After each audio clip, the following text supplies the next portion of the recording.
They tell us failure is a lesson. They tell us failure builds character. They tell us failure makes the comeback sweeter. What they don't tell us is what happens when failure keeps happening. When it's not one bad year, it's 5. When it's not one rejection, it's a pattern.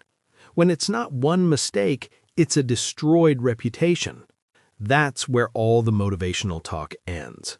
Bouncing back from one failure can feel heroic, but bouncing back from multiple failures can low-key feel embarrassing.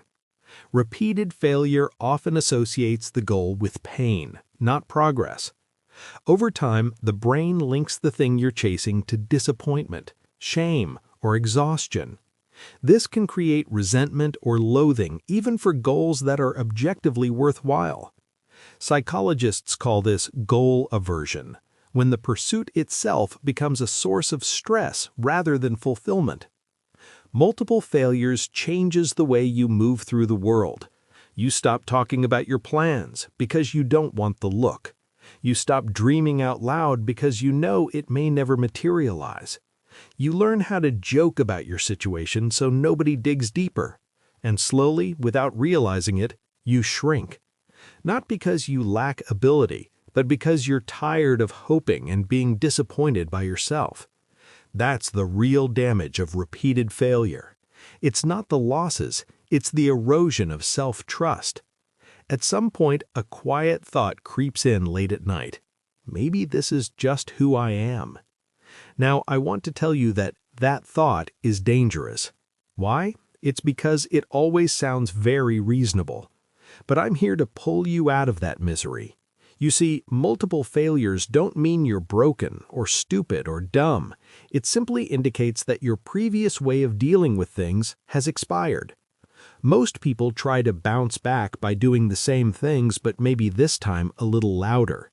More motivation, more affirmations, more speeches to themselves about how this time is different. Oh, this time I'll be waking up by 4 a.m. to do this. And then by week 8, it's back to square one. Nothing is different. Same habits, same shortcuts, same tolerance for comfort, same avoidance disguised as rest.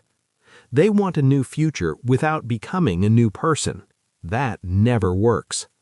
When life keeps knocking you down, sometimes it's not testing your persistence, it's testing your capacity to evolve. And that's where people panic. Because failure strips you. It strips the image you had of yourself. It strips the timeline you thought you were on. It strips the confidence that was built on potential instead of proof. And instead of sitting with that, instead of learning from it, most people rush to rebuild their confidence as fast as possible. But some confidence deserves to die. The confidence built on how good people said you were when you were a cute, obedient 7-year-old boy or girl. That confidence built on, I'm sure I can figure it out later.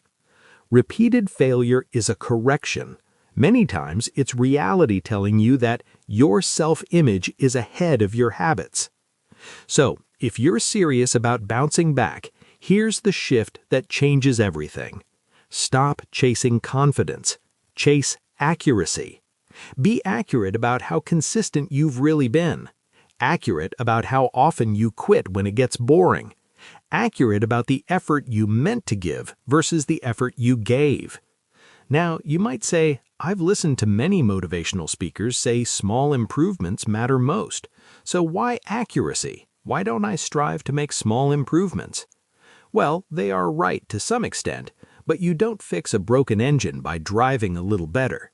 You fix it by knowing what's actually broken. Most people who've failed multiple times already think they're improving.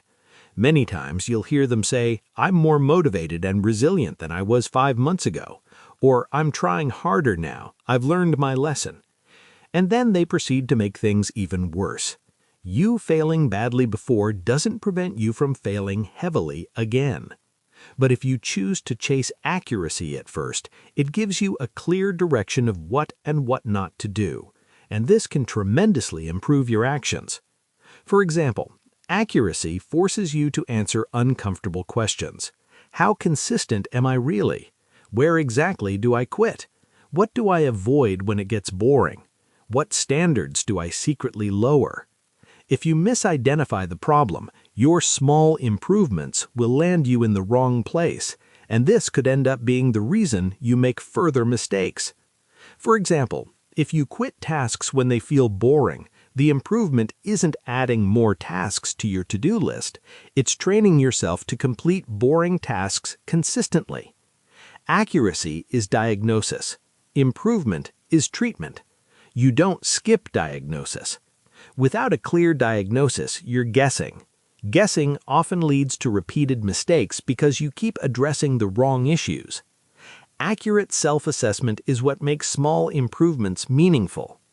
Once you've identified what needs tweaking, even if it's the most basic thing, start making changes from there. Those minor improvements will end up building your confidence little by little. Now, let's talk about the social side of failure. Because repeated failure doesn't just affect you, it affects how people see you. Now, this might trigger some painful memories, but I'm sure you notice that people start to doubt you. For instance, your loved ones, like your spouse or siblings or friends, stop asking about your goals. Now, sure, they may be doing this to not hurt you further, but you just can't help but feel that they have all quietly lowered their expectations of you. And if we're being very honest, it hurts.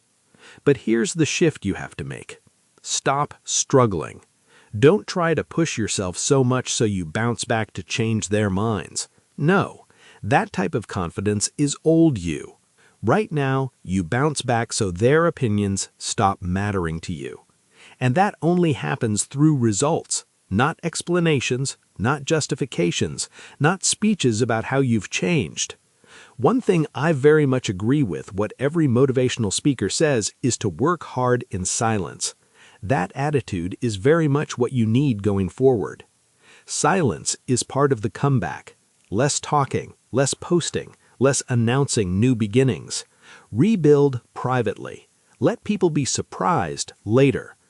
And finally, this is the part no one forgets once they understand it. Multiple failures teach you something success never can. They show you exactly how much discomfort you've been avoiding. They force you to choose between two kinds of pain, the pain of discipline or the pain of regret. Both hurt, but one builds a future, the other quietly erases it. Bouncing back doesn't mean you suddenly feel ready. It means you're no longer willing to stay where disappointment feels familiar. It means you accept that the old version of you, the one who failed, cannot lead the next chapter. That version had its chance. This new chapter requires someone sharper, more disciplined, more honest. So if you're listening to this and you feel behind, embarrassed, exhausted, or quietly ashamed, I'm sorry you're going through this.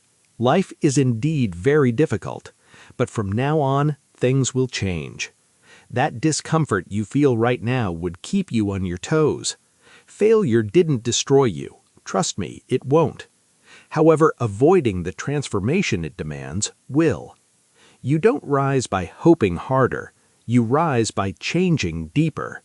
You rise by taking steps every day. And if you do this right, years from now, the thing that once almost broke you will be the proof that you were never fragile to begin with.